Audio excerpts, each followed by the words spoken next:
김현정의 뉴스 쇼.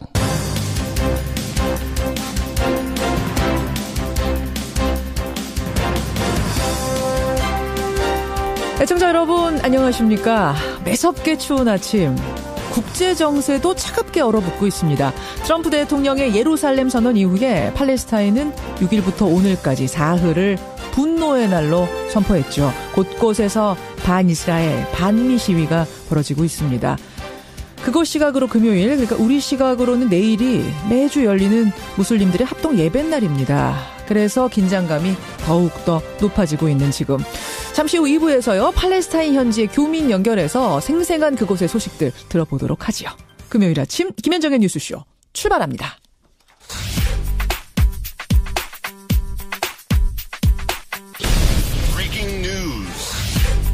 김현정의 뉴스쇼가 주목한 오늘의 포인트, 김정훈 기자 나와 있습니다. 어서 오세요, 김 기자. 네. 첫 포인트 어디부터 볼까요? 네, 중동의 분노, 인티파다입니다. 인티파다, 봉기라는 말 아닙니까? 그렇습니다. 지금 저항이 본격화되고 있는 건가요? 네, 예루살렘은 이스라엘 땅이라는 미국 트럼프 대통령의 선언에 따른 저항이죠. 그렇죠.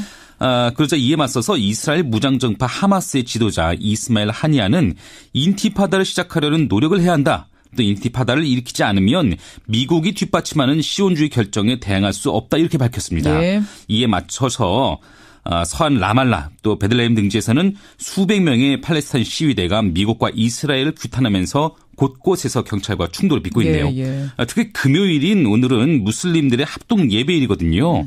언제 어떤 곳에서 화약고에 불꽃이 튈지 불안한 상황입니다. 예, 사실은 이제 그곳뿐만 아니라 전 세계적으로 지금 예루살렘 선언에 대해서 우려의 목소리가 이어지고 있어요. 그렇죠. 메르켈 독일 총리도 이스라엘과 팔레스타인이 예루살렘의 지위를 결정해야 한다면서 미국의 관여를 비판했고요. 예. 러시아도 미국의 결정을 심각한 우려로 받아들인다 이렇게 밝혔고 예. 중국 역시 새로운 대립을 촉발하는 행동은 피해야 한다 이렇게 언급을 했습니다. 현지 분위기도 궁금하고 또 트럼프 대통령이 아무 생각 없이 이런 얘기를 했을 것 같지가 않아요. 뭔가 계산이 깔려 있을 것 같은데 그 계산이 뭔지도 2부에서 한번 짚어보겠습니다. 다음 포인트 가죠. 네, 더 거세진 비트코인 광풍입니다. 제가 며칠 전에 인터뷰했잖아요. 광풍이라고. 네. 근데 지금 그 후로 급등을 넘어서 폭등세입니다. 네, 가상화폐 거래소인 코인베이스가 있거든요. 네. 여기에 따르면요, 비트코인 가격이 장중 19,000달러를 넘었었습니다.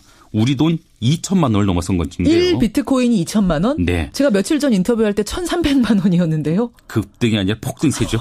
미국 시간으로 7일 오전 6시에 15,000달러를 돌파한 뒤에 예. 5시간 만에 5,000달러가 치솟은 셈입니다. 이거 좀 심한 거 아닙니까? 네. 그 배경이 아마 시카고 상품거래소 또 옵션거래소가 비트코인 거래를 곧 시작한다는데 이게 아마 가격 폭등세를 부채질한 것으로 보이고요. 예, 예. 그러니까 이렇게 폭등세니까 우려의 목소리도 커지고 있거든요. 당연하죠. 네, 가상화폐 헤지펀드 BK 캐피털 창업자가 있습니다. 브라이언 켈리라고 하는데 예. 이분이 현재 상황은 1990년대 닷컴 버블과 비슷하다 이렇게 경고하고 나섰네요. 그래요. 참 걱정스럽습니다. 좀 우려가 됩니다. 마지막 포인트 짧게 보죠. 네, 오늘 김명수 대법원장 그리고 전국 법원장들이 한자리에 모입니다. 김명수 대법원장 취임 후 두 달 반 만에 처음 열리는 전국 법원장 회의인데요. 아무래도 사법부 블랙리스트 추가 조사 문제가 논의될 것 같습니다. 예. 그동안 법원 행정처 컴퓨터 속의 파일들을 작성자 동의 없이 열 수 있나 없나 이 논란만 벌어졌거든요. 그렇죠. 오늘 결론이 내려진다면 뒤늦게 진실 규명 작업에 속도가 붙을 수 있습니다. 여기까지 오늘의 포인트. 김정훈 기자 수고하셨습니다. 네. MBC 대표이사 사장의 최승호 씨를 선정하기로 결의합니다. 국민들께 실망 끼쳐드리지 않고 국민들께 희망을 주고 꿈을 드릴 수 있는 그런 MBC가 되도록 최선을 다해서 노력하겠습니다. 예, 해직 PD가 MBC의 새 사장으로 돌아갑니다. PD 수첩의 간판 앵커에서 MBC 해직 기자로, 그 뒤에는 독립언론 뉴스타파의 PD로, 또 최근에는 다큐멘터리 자백과 공범자들의 감독으로 참 많은 대중들의 지지를 받아온 탐사 저널리스트죠. 최승호 PD가 어제 방송문화진흥회 임시총회, 주주총회를 거쳐서 신임 MBC 사장으로 공식 선임이 됐습니다. 오늘이요. 해직 1997일 만에 첫 출근이랍니다. 그런데 사장이 돼서 복직을 하는 셈이네요.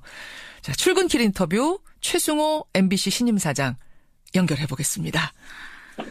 최승호 사장님 안녕하세요. 네, 안녕하십니까. 네네. 사장이란 호칭 괜찮으세요? 어색합니다. 어색한. 축하드립니다. 네, 감사합니다.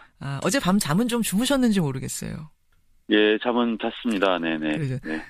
누가 제일 좋아하세요? 뭐, 굉장히 많은 분들이, 예. 연락 주시고, 환영한다는 말씀 주셔가지고, 제가 다 답변하지 못할 정도로 많이 왔고요. 그렇지만 이제, 역시, 제 어머니가 너무 좋아하셔서, 어머니가. 그 점이 좀, 예, 가장 마음은 제일 좋더군요, 역시. 예. 좋아하시니까. 뭐라고 하시면서 좋아하세요, 어머님이? 아들이 해고가 돼서 늘 걱정을 하셨죠. 예. 그리고 아버님도 그 사이에 돌아가셨고, 예. 제가 이렇게 사장의 공모에 응한다는 그런 이야기를 들으셨을 때도, 예. 뭐 그렇게 심각하게 받아들이시지 않은 것 같아요. 설마 될까? 뭐 이런. 아니, 아무래도, 예. 그런 면이 있죠. 그랬다가 얼마나 좋으시겠어요, 얼마나. 네네. 오늘 사장이 돼서 출근하시는 소감이 어떠세요? 예, 뭐, 이런 일들이 어떻게 보면 정말 굉장히 극적인데, 그동안 우리가 겪어왔던 질곡이 얼마나 대단히 깊었던 것인가 하는 걸 느끼게 해주는 그런 거죠. 그래서, 저희가 하여튼 최선을 다해서, 다시 한번 국민께 보답하는 그런 MBC 문화방송을 만들겠습니다. 네. 지금 그러니까 설렘도 설렘이지만 걱정이 더 많이 되세요? 아침에 소감이? 설렘보다는 사실, 책임이 무겁죠. 예. 그러니까 1997일이면은요, 내일 모레 글피면 2000일이잖아요, 최 사장님.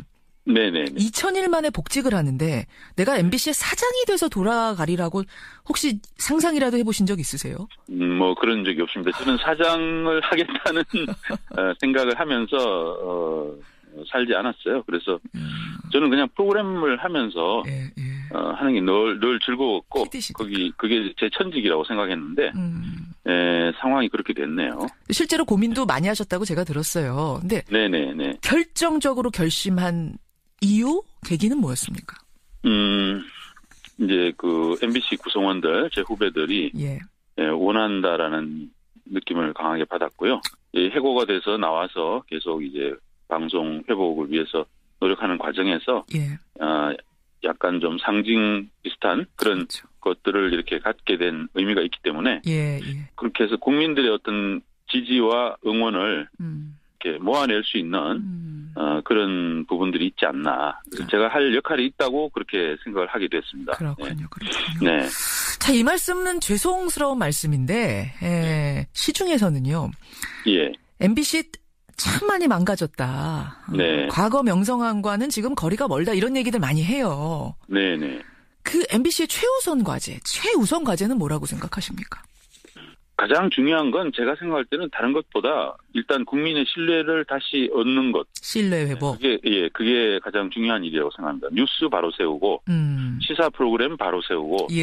그래서 정말 MBC가 이제 과거와 같은 그런 모습이 아니고, 정말 국민께 믿음을 줄 수 있는 방송으로 빨리 거듭나는 것.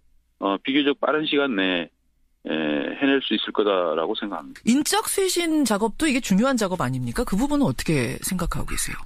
네, 일단은 뭐 인사는 하면 되는 거고요. 이제 여러 가지 많은 이제 권한 남용이라든지 배 사건이라든지 이런 부분들에 책임이 있는 분들에 대해서는 MBC 재건위원회 뭐 이런 가칭인데요.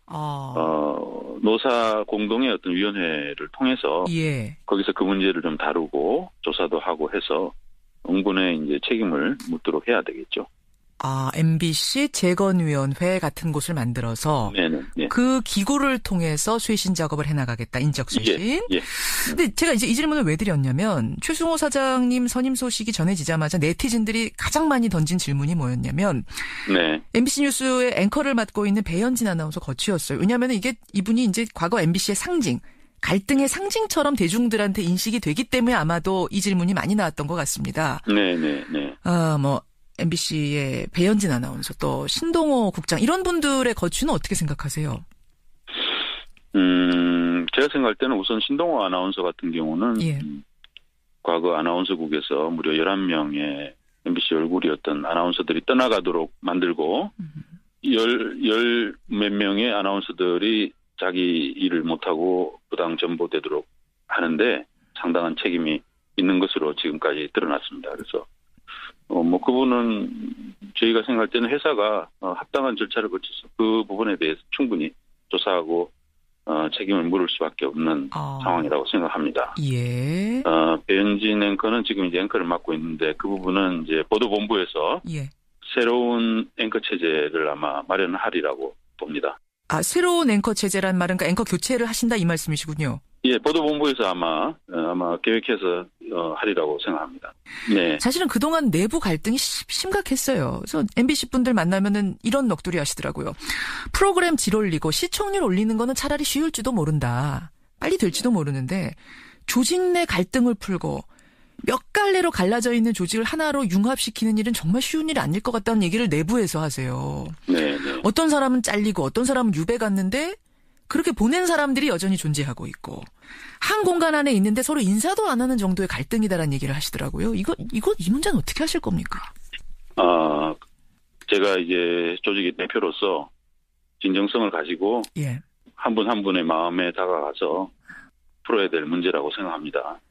그 조직에 이제 앞으로 인사가 나면은 간부들이 예. 그분들이 이제 그런 노력들을 저하고 같이 하면서 예. 잘못을 한 사람들의 책임을 묻고 예. 사과하고 그런 과정이 필요하리라고 보고요. 예. 그 과정 속에서 엉어리나 이런 것들도 조금씩 풀릴 수 있을 거다라고 생각합니다. 잘못한 사람들에게 책임을 정확하게 묻고 그분들이 또 사과하고 짐질 게 있으면 짐지고 이런 정확한 과정들이 필요하단 말씀이세요. 네, 그렇습니다. 아까 말씀하신 재건위원회라는 게 그럼 굉장히 중요한 기구가 되겠네요. 네. 예. 최승호 MBC 신임 사장 지금 만나고 있습니다. 최 사장님, 오늘 기분 좋은 날인데. 사장이라고 부르지 마세요. 사장이라고 부르죠. 사장이지. 근데 되게 어색하네요. 부르는 저도 조금 어색은 합니다. 많은 사장님이십니다, 이제. 네. 최승호 사장. 오늘 기분 좋은 날인데 질문들이 좀 무거워서 죄송해요. 괜찮습니다. 무슨 얘기를 또 드리려고 하냐면, 네. 오늘 한겨레 기사를 보니까 지상파 3사가 네. 모두 제어가 탈락 수준의 점수를 받았는데, 네. 그 중에서도 MBC가 제일 낮은 점수 616점 받았대요. 650점 넘겨야지 이게 허가인데. 네. 보셨어요? 네, 기사 봤습니다. 네. 이거 어떻게 하실 생각이십니까? 이제 과거에 예. 과거에 이제 경영진들이 했던 잘못으로 인한 그 추락이죠. 예. 그런 부분들은 빨리 저희들이 회복해서 예. 방통 위에 이제 믿음을 드리고요. 국민께 믿음을 드리면 아마 방통 위에서도 좀 고려를 해주시지 않을까. 일단 저희들이 재건 작업을 시작을 해야 되는 상황이고 예. 앞으로 좋아질 거다라는 믿음은 가지셔도 좋겠다 이런 말씀드립니다. 그 재건 기구는 취임하시자마자 바로 만드실 거예요? 예, 그래야죠. 네. 정치권에서는 말이죠. 어제 최승호 신임 사장이 탄생하자마자 논평들이 막 쏟아져 나왔는데 네. 자유한국당의 논평이 좀 싸늘합니다. 노조를 등에 업은 최승호 신임 사장이 MBC 사장실을 점령했다. MBC가 완전한 노영 방송이 됐다. 과연 공정한 인사를 할 건지, 보도에 개입하지 않을 건지, 시청률은 얼마나 끌어올릴 건지, 국민이 무서운 눈으로 지켜볼 거다. 이렇게 논평. 네. 뭐라고 답하시겠습니까? 보도에 개입하지 않을 거고요. 시청률 아마 올라갈 겁니다. 근데 이제 그 노영 방송이라는 이름을 이렇게 붙이는 것은 예. 제가 생각할 때는 이제 적절하지는 않은 표현이 아닐까 그런 생각을 합니다. MBC는 이제 MBC라는 회사의 특징이 뭐냐면 구성원들이 다 이제 주인으로서의 주인의식을 갖고 있었던 회사라는 거죠. 그렇죠. 예. 사주가 없는 회사고 예. 그렇다고 국영방송도 아니었기 때문에 예. 이제 그걸 노영방송이다 하면 지나친 얘기고요. 경영에 대한 판단은 늘 경영진이 해왔습니다. 노동조합이라는 것은 경영진이 잘못 갈 때 이것은 잘못 가는 거다라고 이렇게 견제하는 역할을 했지. 그렇죠. 노조가 내가 MBC에 복직하면 이런 프로그램 만들고 싶다고 꿈꿔오신 게 분명히 있을 거예요. 예. 물론 지금 사장이 돼서 돌아오십니다만 네네. 새로운 MBC에 이런 프로그램 만들어 보고 싶다. 어떤 꿈이 있다면? 예, 저는 하여튼 공영방송다운 프로그램들을 해보고 싶습니다. 공영방송. 예, 드라마, 예능, 예. 시사, 교양, 다큐멘터리, 또 라디오, 다 공영방송다움이 있어야 된다고 생각합니다. 좀 자극적이고, 뭐 단순히 뭐 시청률만 생각하는 이런 프로그램들보다는 시청률은 떨어질지 모르지만 조금 떨어질지 모르지만 많이 떨어지면 안 되겠죠. 그러나 이제 그 프로그램에서 뭔가 느낌이 있는, 느낄 수 있는 예. 뭔가 이렇게 주는 게 있는 이런 프로그램들을 많이 해야 된다고 생각합니다. 참 묵직한 답변이시네요. 네, 그렇습니다. 시사교양국이 폐지가 됐거든요. 네. 예, 이거 어떻게 하실 생각이십니까? 시사교양국은 뭐 당연히 복원돼야죠. 당연히 복원돼야 한다. 네. 그쪽을 중심으로 해서 아까 뉴스부터 시사부터 바로 세우기 작업 거기서부터 시작이 되겠군요. 네, 그렇습니다. 예, 최승호 PD가 사장으로서 만드는 그 MBC 정말 기대가 많이 됩니다. 네. 아까 부담이 많이 되신다고 그랬는데 제가 더 부담 드릴 수밖에 없네요. 열심히 하겠습니다. 예, 다시 한번 축하드리고요. 얼른 출근하셔야겠습니다. 네네네. 감사합니다. 고맙습니다. 예, 고맙습니다. 네. 예, 해직 1997일 만에 사장으로 복직을 합니다. 오늘 그 첫 출근길 인터뷰 최승호 사장이었습니다.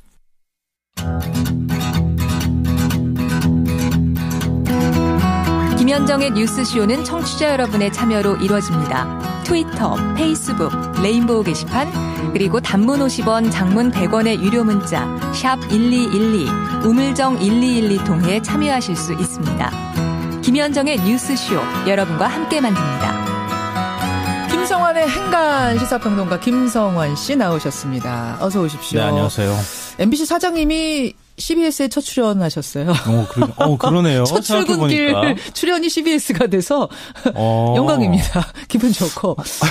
그 김성진님은 청취자, 예, MBC 채널 이분은 삭제하셨었는데 재등록한다. 이런 분들이 꽤 많아요. 그렇구나. 예. 아무래도 뉴스타파 활동 때문에 많은 분들이 관심을 또 가졌거든요. 예, 그러니까 사실 뭐 시청률을 봐도 지금 사실은 국민들의 신뢰를 많이 잃었었는데, 예, 다시 한번 뭐 잘 되기를 공영방송이 너무 잘 되면 CBS 입장에서 경쟁자가 생기는 거 아닌가요? 살살 잘 되고 그 정도만 바라겠습니다. 행간 뭐 가지고 오셨습니까? 직장 내 갑질로 고통받는 분들 정말 많죠. 이 직장 갑질 119라는 노동자 인권 보호 단체가 지난달 1일 그래서 출범을 했는데요. 예. 한 달 동안 어떤 갑질 고발이 있었는지 기록한 보고서를 어제 공개를 했습니다. 예. 이 갑질 119 30일의 기록, 이 뉴스의 행간을 좀 살펴볼까 합니다. 30일 동안 접수를 받았는데 네. 직장인들의 반응이 가히 폭발적이었다 이런 후문을 들었어요. 네, 맞습니다. 이 출범 소식이 알려지자마자 직장인들의 신고와 상담이 폭주했다고 하는데요. 뭐 이메일, 오픈 카톡, 페이스북, 뭐 하루 평균 68건, 총 2,021건의 신고와 상담이 쏟아졌습니다. 이 오픈 카톡방에는 하루 평균 188명이 방문했고 상담자와 활동가 사이에 무려 4만 회의 대화가 오갔다고 합니다. 와. 내용이 궁금하실 것 같은데요.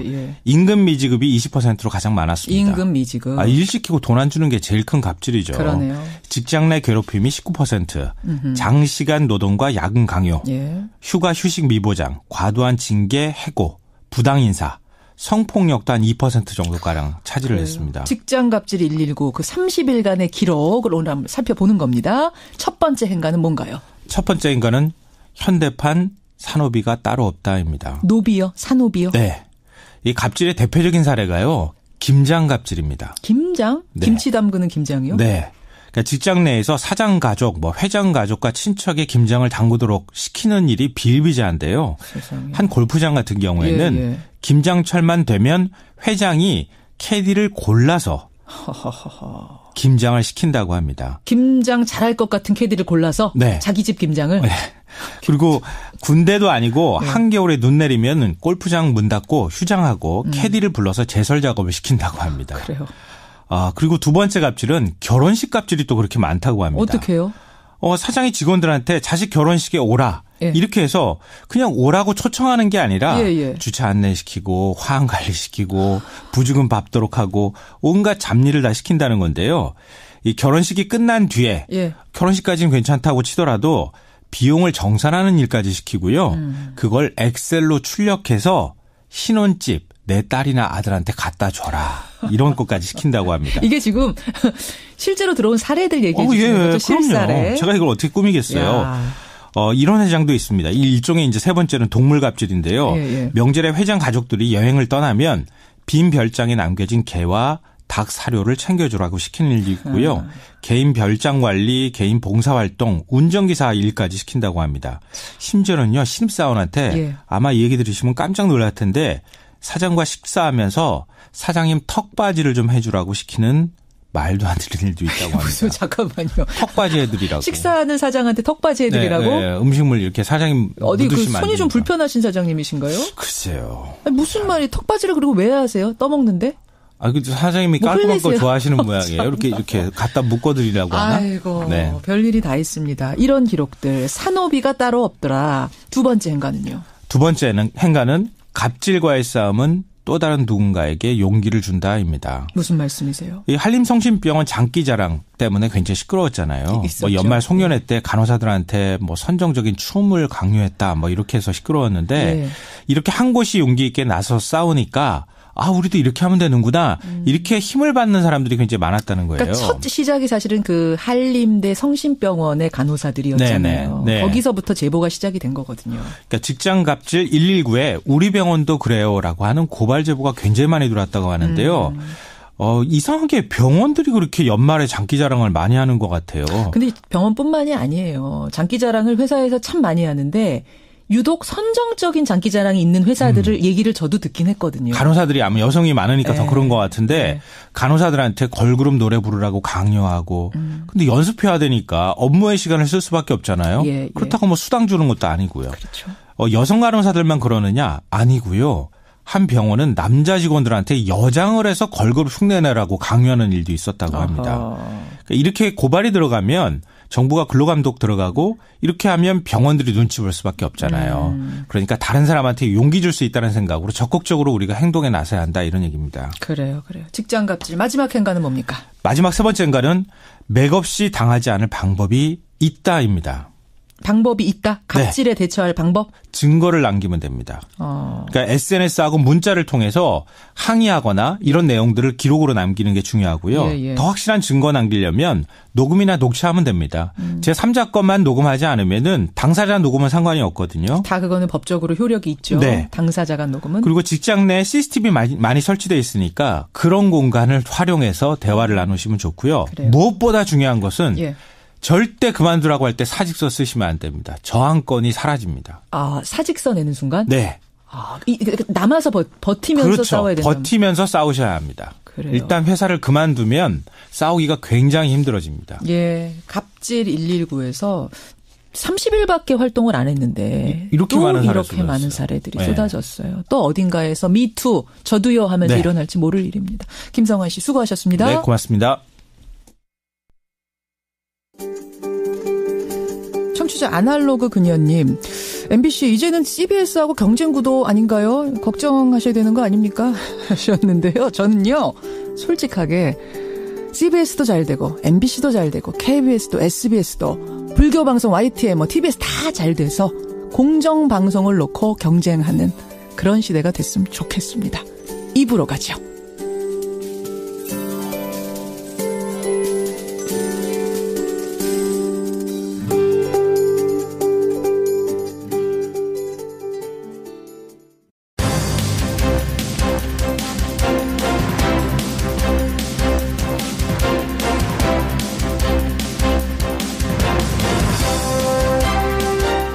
뉴스쇼 2부 출발합니다. 예루살렘을 이스라엘의 수도로 공식 인정한다. 미국 트럼프 대통령의 이 선언으로 지금 중동 지역이 거센 후폭풍에 시달리고 있습니다.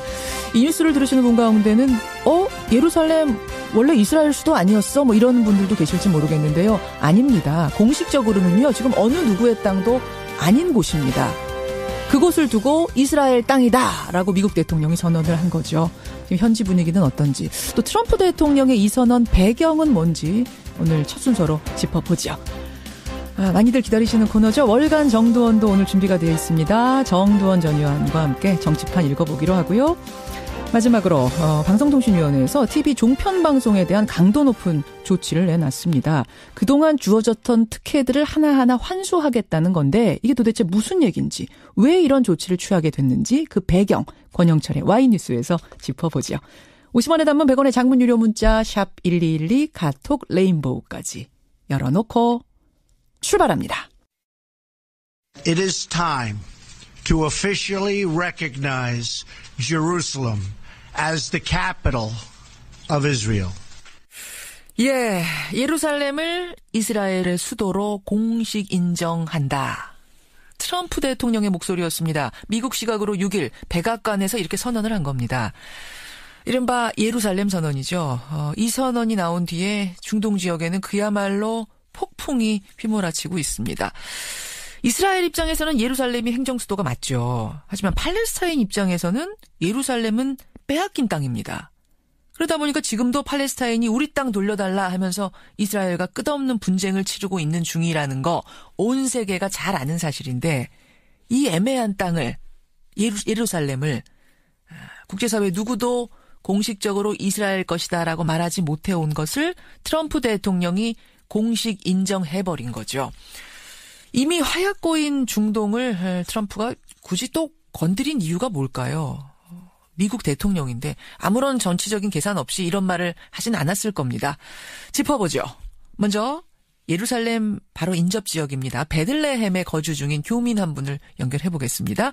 강태윤 씨 연결이 돼 있습니다. 강 선생님 안녕하세요. 안녕하세요. 예. 베들레헴이면은 그러면은 이슬람인들이 거주하는 그 팔레스타인 자치령 안에 사시는 거예요? 예, 분리장벽을 사이로 두고 예. 한쪽은 베들레헴이고 한쪽은 예루살렘입니다. 그렇죠. 누구보다 생생하게 지금 분위기를 알고 계시는 분인데 트럼프 대통령의 예루살렘 선언 이후에 지금 분위기는 어떻습니까? 굉장히 안 좋은 상태죠. 팔레스타인 입장에서는 큰 재앙이라는 것이죠. 재앙. 쉽게 말씀드리면 앞으로 동예루살렘을 수도로 독립국가를 해야 되는데 트럼프 대통령이 발표 이후에 예. 반대 시위가 좀 일어났고, 제가 살고 있는 베들레헴도 어제 저녁에 시위를 했었어요. 그래요. 지금 팔레스타인 무장단체 하마스는 이 지역에 지옥문을 여는 결정이다 이런 얘기를 했고, 그 하마스나 이런 좀 무장단체 중심으로 한 분위기는 어떻게 감지가 되십니까? 가자 지구의 중심 세력은 강경 하마스예요. 강경한 쪽. 분리주의자들이죠. 예. 제3차 인티파다가 일어날 가능성이 있고 또 투쟁을 지금 종료를 하는 입장이에요. 예. 반면에 이 서한 지구를 컨트롤하고 있는 파타 정부의 아바스 수반은 예. 투쟁보다는 정치적이나 외교적으로 이 문제를 해결하려고는 지금 하고 있어요. 예. 문제는 금요일 날이 대부분의 이 시위가 금요일 날 기도 끝나고 시작을 하거든요. 그래서 시위가 어떻게 전개될 것이냐 가늠할 수 있는 시간이라고 보고 있어요. 금요일이 굉장히 중요한 분수령이 될 거다. 지금 그러니까 거기 사시는 분들, 일반적인 보통 주민들은 막 당장 위험이 느껴지고 이 정도 수준까지는 아닌 거죠? 그런 건 아니에요. 아니에요. 예. 하지만 걱정들은 사실 이야기들은 많이 하고는 있습니다. 예. 주변국들, 그러니까 뭐 이집트니 이란이니 터키니 미국하고 우호적인 관계를 맺었던 그런 이슬람 국가들도 이번에는 전부 다 트럼프 대통령을 비난하고 있더라고요. 그 분위기는 어떻습니까? 이제 언론 통해서 들으실 텐데. 예루살렘 문제가 10억 이슬람들의 공통의 문제이기 때문에 그 아랍 연맹들을 중심으로 해서 굉장히 반대를 지금 하고는 있어요. 크고 작은 하마스와 이스라엘 간의 충돌은 그동안에도 계속 있어 오긴 했습니다만 그때와 분명히 다른 상황인 것만은 확실합니까? 맞습니다. 오래전부터 미국 대사관을 텔아비브에서 예루살렘 옮긴다고 이야기는 했었어요. 하지만 그 결정을 해놓고도 실행을 못했던 것인데, 어떤 팔레스타인 친구들 이야기는 트럼프 대통령은 아랍말로 마주년이라고 하면 좀 이렇게 크레이지한 것이거든요. 크레이지한 사람이다. 그래서 그 장사하는 사람의 사고로 이런 문제들을 해결을 하려고 하기 때문에 좀 무리수가 있는 거 아니냐. 그런 비판들. 이야기들을 해요. 알겠습니다. 팔레스타인 쪽의 분위기, 아직까지는 주민들이 불안하거나 이럴 정도는 아니다. 하지만 종전과 다른 커다란 문제가 던져진 것만은 분명하다는 말씀. 예. 안전 조심하시고요. 오늘 고맙습니다. 예, 감사합니다. 예, 팔레스타인 지역의 베들레헴에 살고 계신 교민이세요. 강태윤 씨를 먼저 연결해봤습니다. 트럼프, 미국 대통령입니다. 대통령. 단순히 이런 행동을 섣불리 했을 리는 없습니다. 분명히 어떤 행간이 깔려 있을 겁니다. 읽어보죠. 한국외국어대학교 중동아프리카학과 서정민 교수 연결이 돼 있습니다. 서 교수님, 안녕하세요. 예, 안녕하세요. 예, 국제법상으로는 어떻게 되는 거예요? 법상으로는? 네, 국제법상으로는 전쟁으로 획득한 영토를 인정하지 않게 돼 있습니다. 국제사회가 이제 주권국가 체제를 출범한 이후에 이 체제를 유지하기 위해서 전쟁이나 폭력으로 획득한 영토에 대해서는 인정하지 않도록 지금 규정하고 있기 때문에 이스라엘의 경우 예루살렘의 동쪽은 1967년 점령으로 획득한 지역입니다. 그렇죠. 따라서 이 지역을 자국의 수도로 결정하는 것에 대해서는 국제법상 분명히 불법이라고 볼 수 있습니다. 그럼 미국이 이 때문에 이제 유엔 안보리도 1977년에 이스라엘이 예루살렘을 수도로 선언을 했을 때 1980년 유엔 안보리가 개최가 돼서 이스라엘의 예루살렘 수도 선언을 인정할 수 없다라고 분명히 밝혔습니다. 인정할 수 없다. 하지만 실제적으로 지금 또 이스라엘이 다스리고 있고 그러다 보니까 결국 국제적으로는 어느 누구의 땅도 아닌 그런 애매한 땅이 된 거예요. 근데 뭐 엄밀히 말씀드리면 어느 누구의 땅이 아니고 그 동쪽 지역은 팔레스타인의 땅이죠. 이거를 이제 이스라엘이 불법 점령한 곳이고요. 그리고 유엔 안보리 결의안이 앞서 말씀드린 예루살렘의 수도 이 주장 이것도 인정하지 않았습니다만은 1967년, 1973년 그리고 여러 차례 유엔 안보리 결의안입니다. 유엔 총회 결의안이 아니고요. 구속력을 가진 유엔 안보리 결의안으로 이스라엘에게 점령지에서 철수하라는 그 결의안이 나와 있습니다. 그런 상태군요. 그러니까 이것을 이행하는 게 문제지. 이제 이게 뭐 국제법상 이스라엘이 가질 수 있는 영토는 절대로 아닌 거죠. 그런데 미국의 대통령이 이스라엘의 수도다, 예루살렘은. 이렇게 인정을 한다는 거. 이건 어떤 의미를 갖는 걸까요? 네, 이 때문에 이제 국제사회가 뭐 경악을 할 수밖에 없는 거고요. 물론 아랍권뿐만 아니라 뭐 전 세계 모든 나라, 모든 기구가 거의 뭐 이구동성으로 이제 트럼프 대통령을 비판하고 있고 또 미국 내에서도 굉장히 반대 여론이 큰데, 근데 이러면에도 불구하고 이제 트럼프 대통령이 뭐 선언을 한 것은 뭐 두 가지 정도로 크게 나눠볼 수 있는데요. 첫 번째는 국내 정치용이죠. 미국 국내 정치용. 그렇죠. 트럼프 대통령이 러시아 스캔들로 검찰 수사에 이제 상당히 좀 압박을 받고 있고, 이건 국면 전환용으로 이제 외부에 큰 사건을 터뜨린 것으로 볼 수 있고요. 또한 이제 자신의 어떤 정치적 입지를 강화하기 위해서 자신의 지지층인 유대인들 그리고 이 복음주의 보수파 기독교인들을 끌어안는 뭐 이런 이제 목적을 담고 있다라고 볼 수 있고요.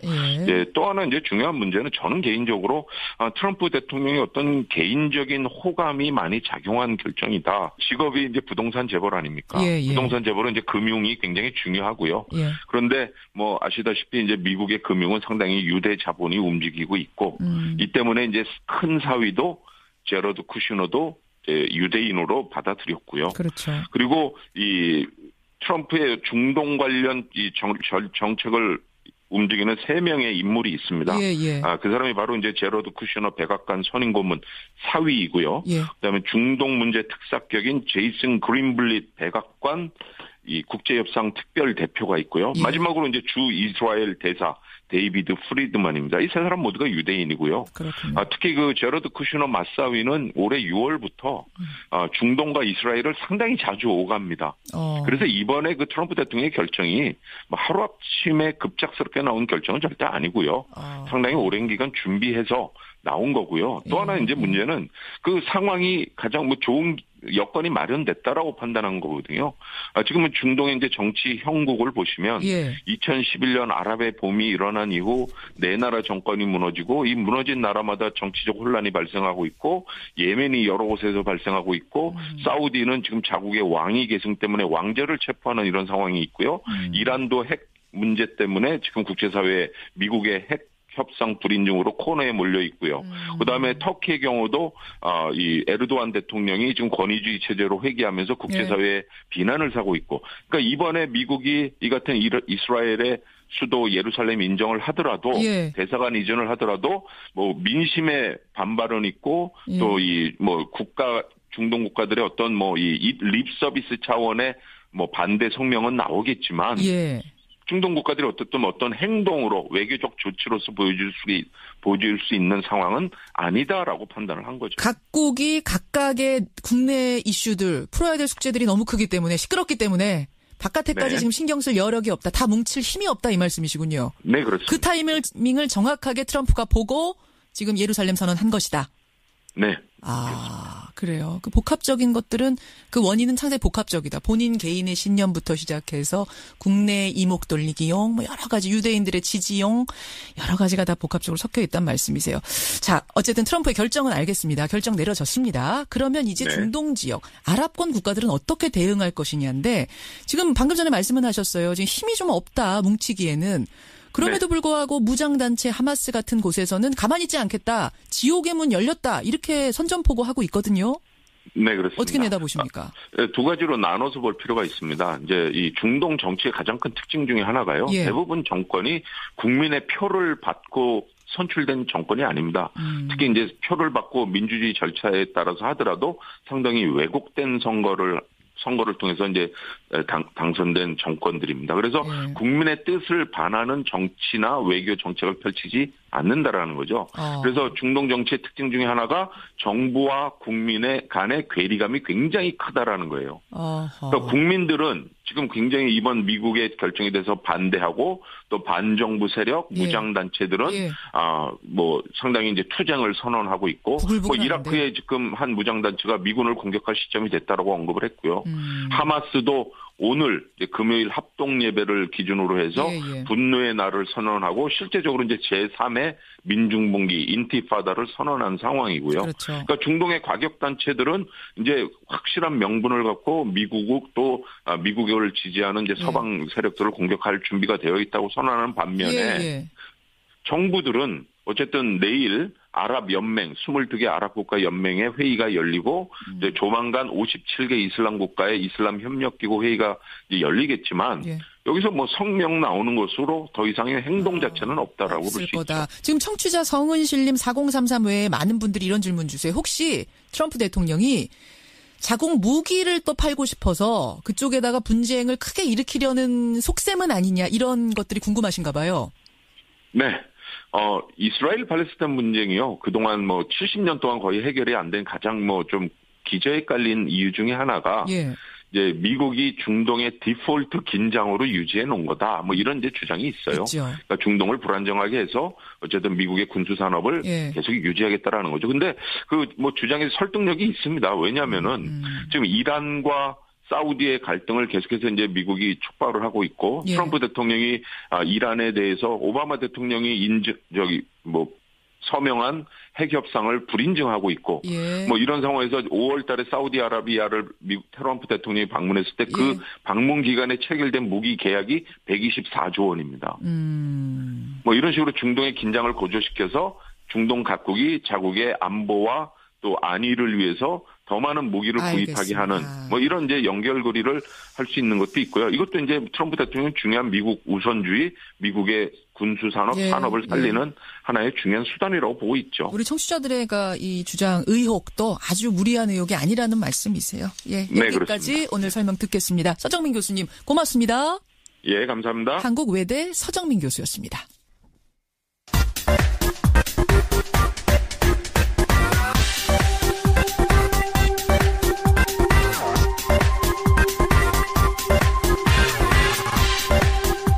방송만 나갔다 하면 화제가 되는 시간이죠. 뉴스를 쏟아내는 코너. 우리 정치의 한 달 앞을 내다봅니다. 오늘은 월간 정두원 편입니다. 뉴스쇼의 뉴스메이커 정두원 전 의원 어서 오십시오. 네, 안녕하세요.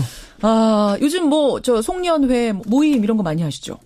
저는 많이 안 합니다. 많이 안 불러. 글쎄 불러주는 데가 별로 없네요.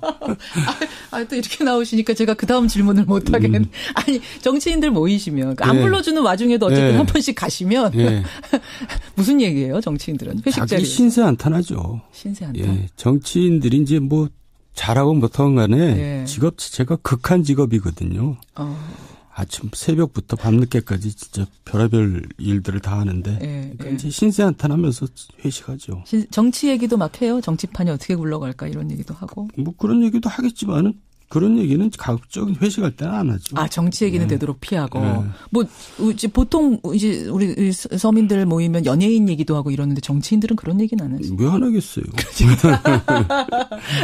그래요. 극한 직업이라고 하셨는데 근데 이거는 동의하지 않을 분들도 꽤 계실 것 같아요. 근데 실제로 이렇게 한번 뭐 EBS의 극한 직업에 한번 나와봤으면 좋겠어요. 그럼 아마 이해가 갈 겁니다. 그래요. 하여튼 극하게 사셨던 정두원 전 의원과 함께 오늘 월간 정두원 정치판 한번 읽어보겠습니다. 이 당은 아마 요즘 회식할 분위기 아닐 것 같은데 자유한국당 여기부터 풀어보죠. 원내대표 경선 앞두고 당대표하고 후보들 간의 날선 공방 이어가고 있고 또 예산안 통과 과정에는 소위 물 먹었다. 뭐 이런 얘기들을 그 당 분들이 하시더라고요. 이 분위기 어떻게 보고 계세요? 뭐 당이 그냥 엉성하죠. 그리고 당 대표가 정부 여당의 효자 아닙니까? 이 당 대표는. 무슨 말씀이세요? 여당의 효자라니요? 그러니까 이 당 대표와 또 이 당에 있는 뭐 과거 뭐 친박 세력 이런 지금 존재들이 정부 여당 입장에서는 진짜 효자입니다. 도와주고 있는 네, 거예요. 얼마나 지원이 든든한 원군들입니까? 든든할 정도입니까?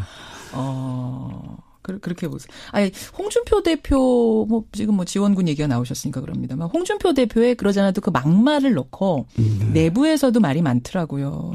그럼 막말을 쏟아내면서 당의 품격을 떨어뜨리는 게 진짜 여당 도와주는 꼴 아니냐. 이게 지금 원내대표 후보들의 공격 포인트예요. 사실이죠. 그런데 본인은 신났어요. 그러니까 이제 자기 자리가 과분한 거죠. 그렇게 보세요. 그러지. 홍 대표한테? 과분한 자리에 앉아 있다 보니까 신이 난 거예요. 뭐 한마디 하면 바로 뉴스에 나오고 그러니까 얼마나 좋습니까? 아니, 그러면 이게 그분의 원래 말 습관이 고름이니 암덩어리니 이런 것들 습관입니까? 의도를 해서 이런 말씀을 홍준표 대표가 하시는 걸까요? 자극적인 단어들. 습관이야 당연히 습관이고 의도를 했다면은 어리석은 거죠. 지금 자기 자리가 뭔지를 지금 모르고 있는 거죠. 근데 홍 대표는 이렇게 답하시더라고요. 아니, 그럼 암덩어리를 암덩어리라고 그러지 암덩어리님이라고 하냐. 나는 그냥 서민적인 언어를 구사하는 것 뿐이다. 예. 계속 그렇게 하라 그러세요. 문재인 대통령만 신났죠, 뭐. 하면 할수록 그런 언어를 쓰면 쓸수록. 네. 그래요. 그 홍준표 대표에 대해서 지금 굉장히 싸늘하게 말씀하셨는데 관훈클럽 토론에서는 이런 말도 했습니다. 원내일은 다음 원내대표가 뽑히면 내가 관여하겠다. 내가 관여하겠다. 그러니까 보통 원내대표의 일은 원내대표 일이고 당대표 일은 대표 일인데 이 원내대표 일까지 내가 관여하겠다라고 한 것이 또 당 안에서 여러 가지 얘기들을 만들던데. 그러니까 이런 얘기가 되게 천박해요. 그러니까 이제 자기가 대표가 되면 원내대표랑 잘 협의를 해서 당을 잘 이끌어가겠다. 이렇게 얘기할 일이지. 네. 그 전에 원내대표가 내 말 잘 안 들었기 때문에 이제는 되면 내 말 잘 듣게 하겠다. 이게 이제 되게 천박한 겁니다. 그러니까 지도자로서 할 얘기가 아닌 거죠. 그냥 남성들끼리 서로 서열 다툼하는 그런 모습을 그런 모습을 국민들한테 보여주고 있는 거예요. 그러니까 참 어쩌다가 이 제1야당 대표가 되셨는지 모르지만은 몇 자리를 잘 써서 그랬는지 빨간 넥타이하고 빨간 속옷을 입고 다녀서 그런 건지 모르지만은 하여간 참 적절하지 않은 것 같아요. 두 분 친하진 않으세요, 개인적으로? 이렇게 막 말씀하셔도 돼요? 천박하다 막 이런 얘기까지? 괜찮으세요? 그분하고 대고 친할 일이 뭐가 있겠어요. 알겠습니다. 홍준표 대표 혹시 지금 듣고 계시면 반론하실 거 있으면 연락 주세요. 저희 제작진들한테. 어쨌든 정두원 전 의원이 보시기에는 지금 맞는 자리는 아닌 것 같다. 그럼 한국당 원내대표 지금 경선이 한창 진행 중인데 진행 중인 것도 지금 잘 모르실 정도로 국민적인 관심은 좀 없습니다. 이것도 어떻게 보면 자유한국당으로서는 참 불행한 일이에요. 이렇게 제1야당 166석의 당이 원내대표 경선하는데 이렇게 흥행 안 되기도 처음인 것 같아요. 네. 당 자체에 관심도 없을 뿐더러 이렇게 대표라고 나온 사람들도 별로 이렇게 눈에 띄는 사람이 없으니까 그러겠죠. 지금 누구 나왔냐면요. 친박 후보로는 홍문종, 유기준, 친홍계 후보로는 이제 김성태 의원이 꼽히고 있고 어제 중립지대 후보들은 단일화를 했어요. 한선교 의원으로 단일화를 했습니다. 홍문종, 유기준, 김성태, 한선교. 누가 제일 유력하다고 예측하세요? 저는 별로 다들 맞듣지 않기 때문에 예측 자체를 예측 자체를 하기 싫어요. 아니, 저 해보세요. 그래도 좀. 자존심 상해요. 이런 분들한테 대해서 예측을 한다는 게 자존심이 좀 상해요. 그 정도입니까? 예, 그리고 또 웃기잖아요. 저 친박 우리 후보라고 그랬잖아요. 근데 본인들은 친박이 아니래요. 황문정 유기준 후보. 친박이 없어졌대요. 참 옛날에 그렇게 박근혜 대통령 호위무사 노릇하면서 온갖 추태를 다 보이다가 이제는 뭐 딴소리하고 그런 사람들이 대표라고 나오고 있고 또 한 사람은 뭐 자유한국당 뭐 당도 아니다라고 욕하고 나갔다가 또 분리하니까 다시 들어오고 뭐 한 사람은 이것도 저것도 아니고 뭐 언제 친박이었는 듯이 딴 청부리고 뭐 이런 분들이 대표 나온다는데 거기다가 예상까지 하고 있다는 건 정말 저한테는 정말 치욕입니다. 치욕적. 예. 예측을 예측 안 하시겠습니까? 예, 안 하겠습니다. 와, 예측 아무나 보이콧. 뭐 누가 되든지 말든지. 되든지 말. 오늘 너무 자유한국당에 대해서 지금 독설을 쏟아내시니까 제가 막 이게 생방송인데 괜찮을까 싶을 정도로 예측 보이콧. 요새 자유한국당이 많이 하는 게 보이콧인데 정두원 전 의원도 보이콧 한번 하셨어요. 알겠습니다. 그러면 자유한국당에 비하면 분위기가 훨씬 나아진 곳 국민의당으로 한번 가보죠. 이번 예산안 통과 과정에서 최대 수혜자다. 캐스팅보트당의 이점을 극대화했다라는 평가 나왔습니다. 어떻게 보셨어요? 당이 수혜를 본 게 아니라 당에 있는 국회의원들이 개개인이 수혜를 본 거죠. 무슨 말씀이세요? 그러니까 뭐 서로 주고받기 하다가 이제 뭐 예산도 많이 따고 그런 거 아닙니까? 거기 이제 관련된 사람들. 그렇죠. 근데 이 당은 정의당보다도 지지율이 낮아요. 지금. 그러니까 당이 뭐 얻은 게 뭐가 있어요. 그러니까 뭐 개개인들 장사만 잘한 거죠, 이번 기회에. 아니 근데 지역구 각각이 잘 따갔으면 그 지역 구민들이 지지해서 결국 당 지지율 올라가고 뭐 이런 건 아니에요? 뭐 보십시오, 올라가나 그대로죠. 그리고 지금 바른당과 통합하느냐 안 하느냐 지금 계속 지금도 그러고 있잖아요. 예. 근데 저 얘기가 이제 정기 끝나면 다시 또 뭐 점화가 되겠죠. 또 다시 당내에서. 예. 그럼 또 이제 또 타격을 받을 수밖에 없다. 예산안 통과 과정 자체는 어떻게 보셨어요? 정우택 자유한국당 원내대표는 아주 억울해합니다. 나는 잠정 합의한 건데 두 당 원내대표 더불어민주당하고 저 국민의당 대표가 나가더니 갑자기 확정 합의인 것처럼 해간 언론 플레이를 하더라. 내가 순진했다. 이러셨거든요. 자기가 무능했다는 것을 자백한 거죠. 그러니까 지금 저는 무슨 자유한국당은 질문을 못 하겠어요. 아니 이미 다 배지 나간 다음에 그런 얘기하면 무슨 소용이 있어요. 배지 나간 다음에. 그리고 이게 보통 일이 아니잖아요. 정말 1분 1초가 다 시각각 변하고 또 전략이 들어가고 뭐 작전이 들어가는데 그렇게 지나간 다음에 그렇게 참 한심한 얘기를 하고 있으니. 잠정합의란 건 없는 겁니까? 있긴 있잖아요. 잠정합의란 것도 있을 수 있잖아요. 잠정합의를 하면은 이제 이렇게 했어야죠. 어떻게요? 이제 의총에 가서 내가 추인을 받고 오겠다. 그다음에 발표를 하자. 그렇게 해야죠. 발표 나중에 하자. 사인 나중에 하겠다. 근데 이분 사인까지 하고 사진까지 찍었다. 이건 잠정합의 아닌 거예요? 그러니까 사인을 자기가 했잖아요. 그러니까요. 상황 판단을 잘못한 걸까요? 아니면 이분도 확정 아니라는 생각은 사실 하고 있었는데 이렇게까지 의원들이 반발할 줄을 몰랐던 걸까요? 그러니까 자기 위치를 이제 제대로 모르고 있는 거죠. 지금 사실 자유한국당이 어차피 이제 국민당하고 이제 민주당하고는 이미 이제 서로 거래가 끝났거든요. 그러면 이제 표결이 되는 겁니다. 그럼 자유한국당 입장에서는 어쨌든 끝끝내 정책성을 보여주려면 끝끝내 반대를 했어야죠. 잠정합의고 뭐고 했었선 안 된다. 그러니까 중간에 뭐가 오고 가고 뭐 이런 거 와중에서 그냥 흐물흐물해진 겁니다. 전략 미스라고 보시는 거군요. 판단 미스. 그러니까 이제 그나마 있는 지지자들한테도 이제 실망을 시킨 거죠. 자, 그렇게 판단을 하세요. 알겠습니다. 개헌 얘기도 잠깐 이 와중에 나왔어요. 정세균 국회의장이 어제 동아일보하고 인터뷰를 했는데 내년 3월까지 국회가 개헌 합의를 못하면 내가 대통령한테 발의를 요청하겠다. 왜냐 개헌은 대통령이 발의할 수 있으니까. 어떻게 보세요? 이 개헌 문제는.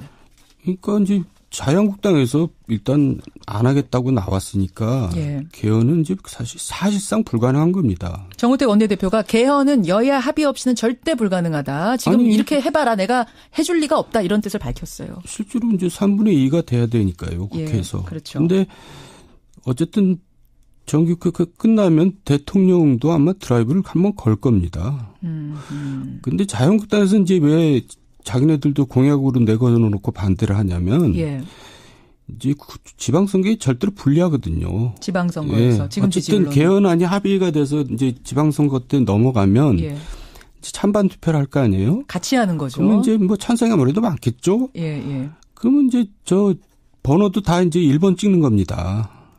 이제 그게 무슨 말씀이세요? 그러니까 이제 굉장히 투표를 많이 해요. 지방선거 때는. 지방선거는 그러니까 일단 지역 사람들 뽑아야 되고 국회의원 재보궐도 있고 또 당도 따로 뽑아야 되고 뭐 하기 때문에 거기다 개헌까지 더해지면 이게 이제 일괄 투표를 하게 되죠.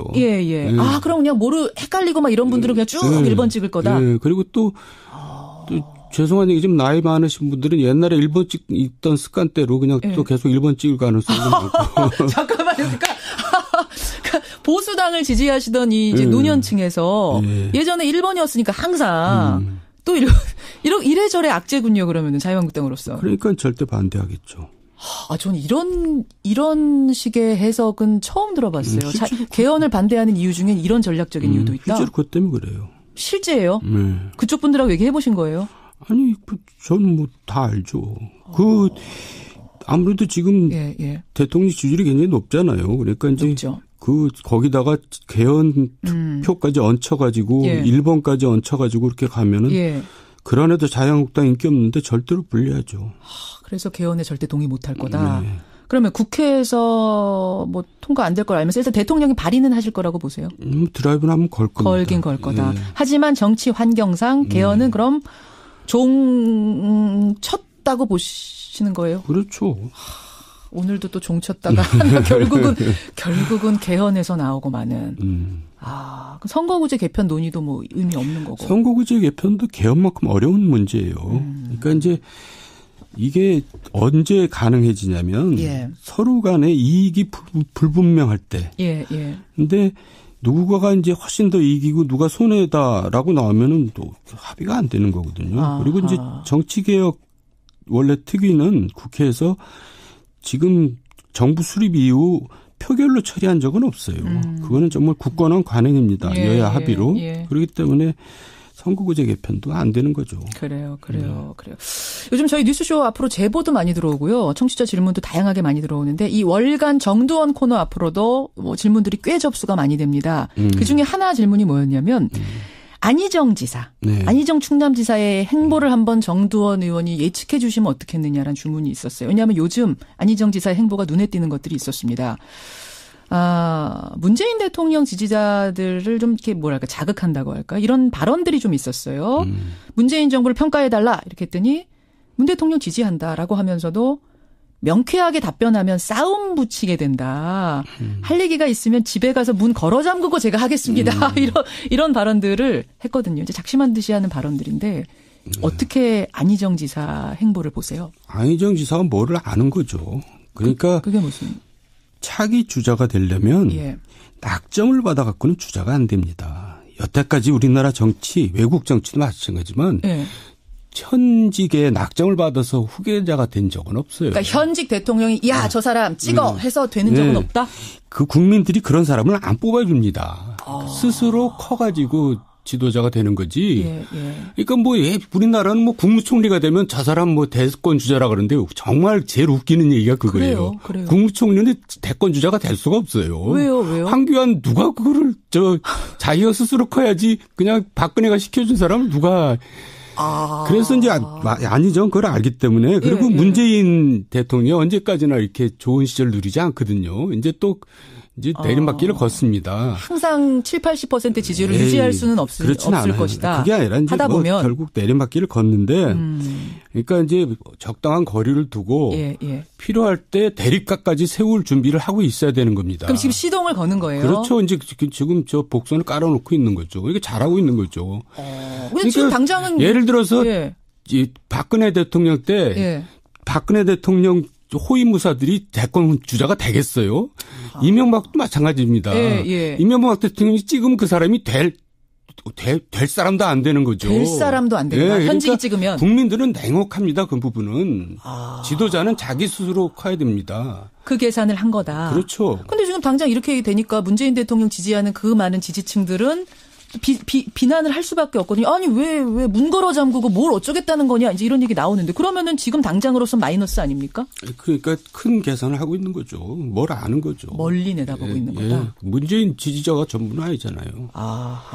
그렇게 그리고 또 그 지지자가 나중에 후보가 되면 또 찍습니다. 또 도와줄 것이다라는 믿음이 있을 것이다. 그렇군요. 어떻게 하다 보니까 조금 이르지만 차기 주자군 얘기가 나왔는데 지금 이제 안희정 지사는 중앙정치 쪽으로 뭐 방향을 잡은 것 같고 이재명 시장은 경기도지사 출마 쪽, 김부겸 장관은 난 장관직 계속하겠다 이쪽으로 지금 얘기를 하고 있는데 각각 방향 잘 잡았다고 보세요?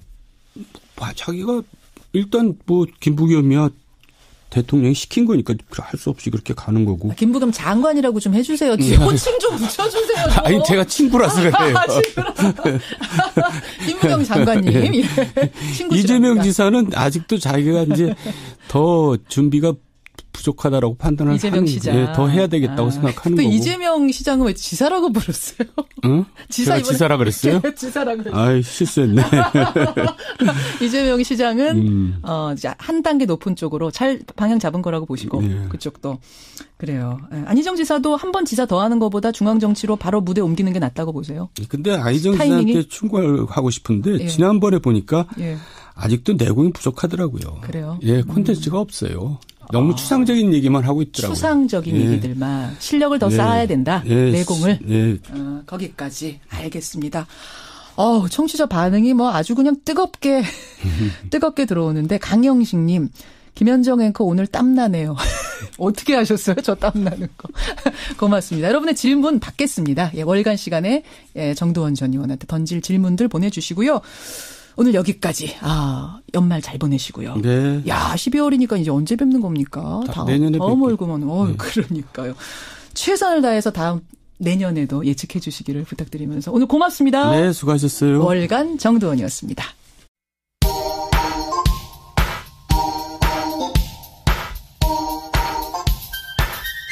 김현정의 뉴스쇼 CBS 라디오와 함께하고 계십니다. 저는 퇴근길 시사자키 정관용입니다.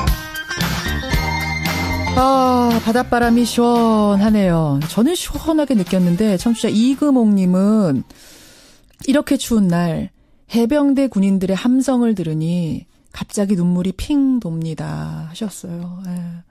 혹시 아드님이 해병대 가 있는 건 아닌지 모르겠어요.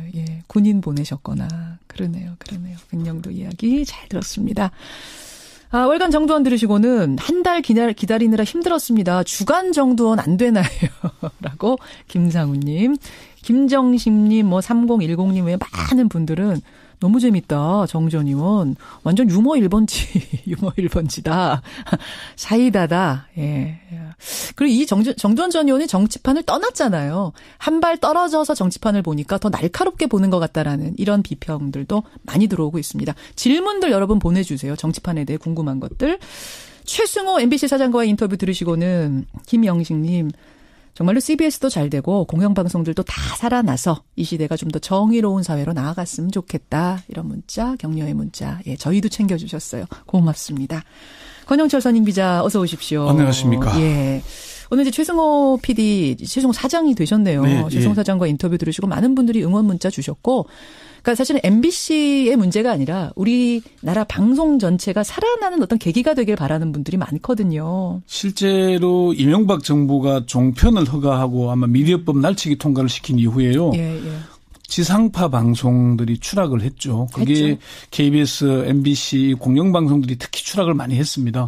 그러니까 유료 방송 위주로 간 거죠. 종편 위주로. 그것 이제 정책이 좀 바로 잡혀야죠. 잠깐 오늘 주제 들어가기 전에 아까 제가 최승호 사장한테도 인터뷰 질문했습니다만 KBS, MBC, SBS, 지상파 TV 3사가 모두 재허가 기준에 미달하는 점수 받았다. 그러니까 여러분 잘 모르시겠지만 방송사는요. 공중파 방송사들은 다 몇 년마다 한 번이죠? 3년에서 5년마다 한 번씩 재허가를 받아서 계속 운영하는 거거든요.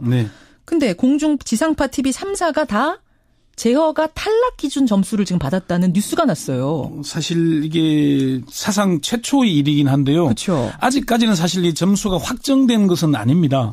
이게 이제 방송통신위원회 의결을 거쳐야 되는, 전체의 의결을 거쳐야 되는 건데 이게 사전에 정보가 좀 누설이 된 겁니다. 의결 전에. 왜 이제 의결이 좀 더뎌졌냐면은 MBC 사장이 공석이었잖아요. 그렇죠. 청문회를 통해서 이제 마지막 마무리를 하는데 사장이 공석이다 보니까 청문회를 못한 겁니다. 이제 최승호 사장이 취임을 하게 되면은 청문회를 통해서 아마 다다음 주 정도는 의결되지 않을까 싶긴 한데 어쨌건 유례가 없는 일입니다. 유례가 없는. 근데 KBS와 MBC는 파업도 있고 지금 상황이 말이 아니니까 그렇다 치더라도 SBS는 왜 탈락 점수를 받았어요? SBS도 사실 뭐 이게 멘붕 상태라고 표현하죠. 이거 보도 나온 다음에 이 보도가 아니라 이제 점수는 미리 알잖아요. 대략 점수가 어느 정도 나왔다는 걸 알기 때문에 자기들은 나름대로 세월호 참사 이후에 그리고 작년부터 시작됐던 국정농단 때 SBS는 나름대로 공정방송을 하려고 노력을 많이 했고 또 최근에는 사장 임명 동의제 투표를 방송사 최초로 도입을 했잖아요. 그래요. 나름대로 제도화도 신경을 썼는데 우리가 왜 종편 채널 MBN이 얼마 전에 651점을 받았거든요. MBN보다 우리가 왜 못하냐. 잠깐 점수 한번 제가 읽어볼게요. 지금 보도된 점수. SBS 647점, KBS 1이 646, KBS 2가 641, MBC가 616. 맞죠? 652 하면 탈락. 그렇습니다. 탈락이라기보다는 이제 조건부 제어가를 받거나 제어가 거부를 할 수 있는 점수가 되는 거죠. 652 기준. 이게 2013년에는 이 공영방송, 이 지상파 TV 방송들이 다 700점이 넘었습니다. 그래요.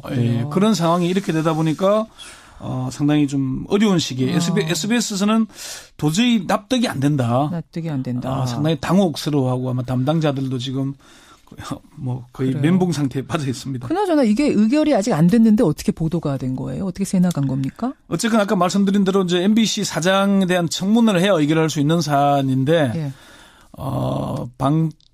방통위 내에서 공유가 됐겠죠. 상임위원들. 공유가 됐겠죠. 상임위원이 5명이지 않습니까?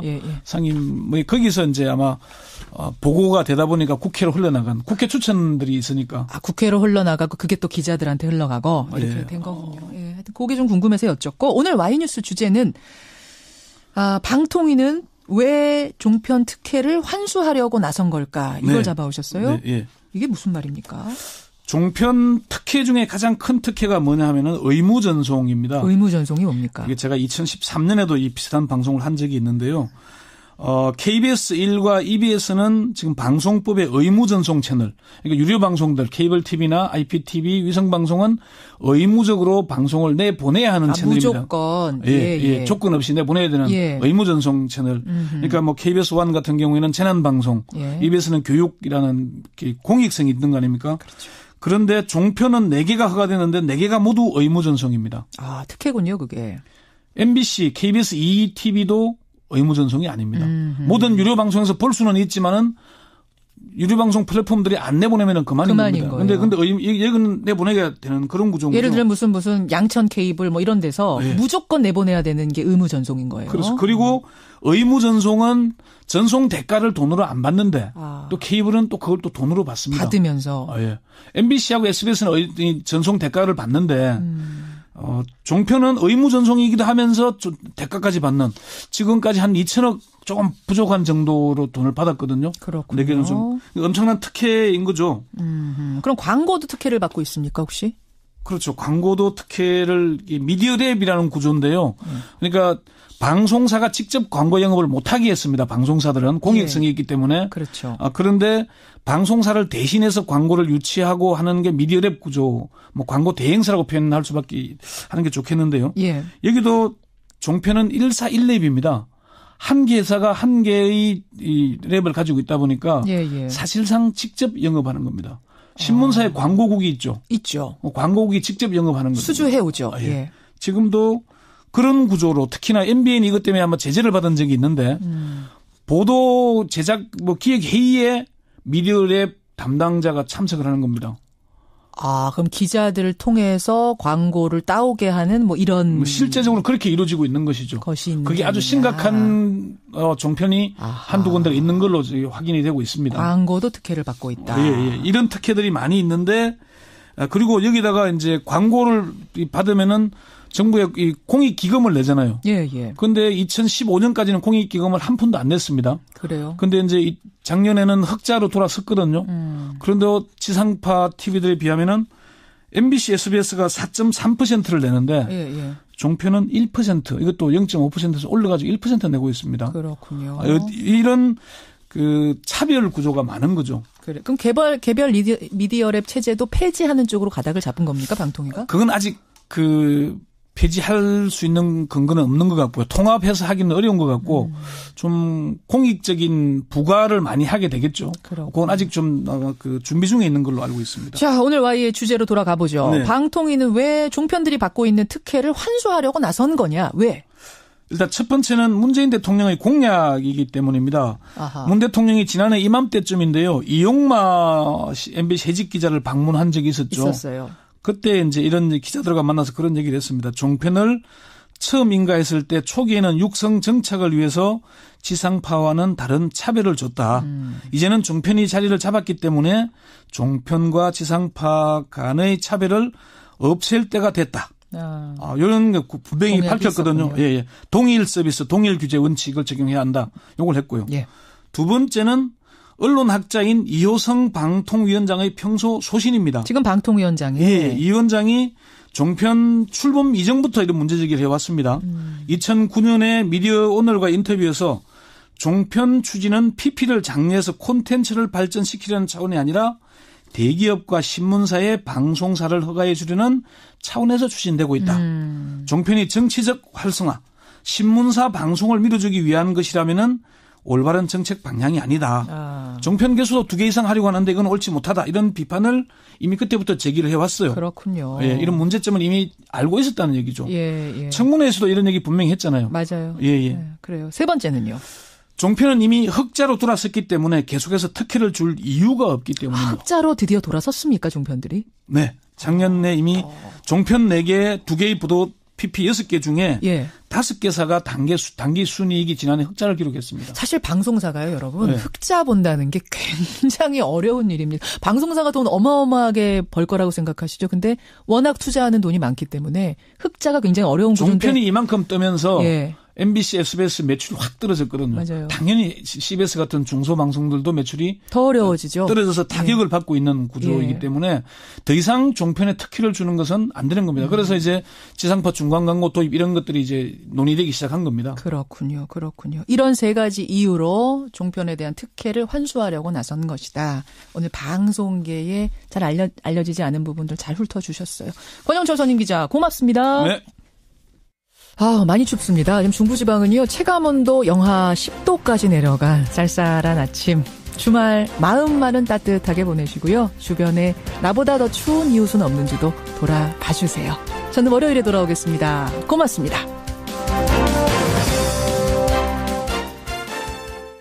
만에 첫 출근이랍니다. 그런데 사장이 돼서 복직을 하는 셈이네요. 자, 출근길 인터뷰 최승호 MBC 신임 사장. 연결해 보겠습니다. 최승호 사장님 안녕하세요. 네, 안녕하십니까. 네네. 네. 사장이란 호칭 괜찮으세요?